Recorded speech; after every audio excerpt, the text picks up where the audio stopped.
np.random.rand or random.random.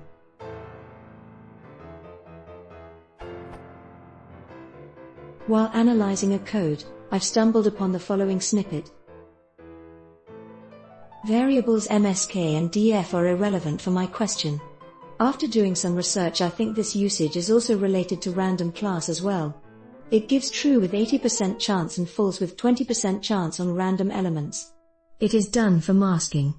I understand why it is used, but I don't understand how it works. Isn't random method supposed to give float numbers? Why are there Boolean statements when we put the method in an interval?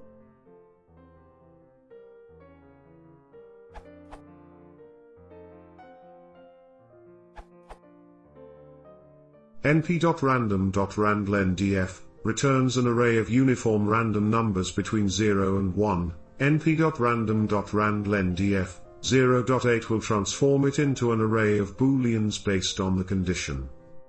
As there is 80% chance to be below 0.8, there is 80% of true values.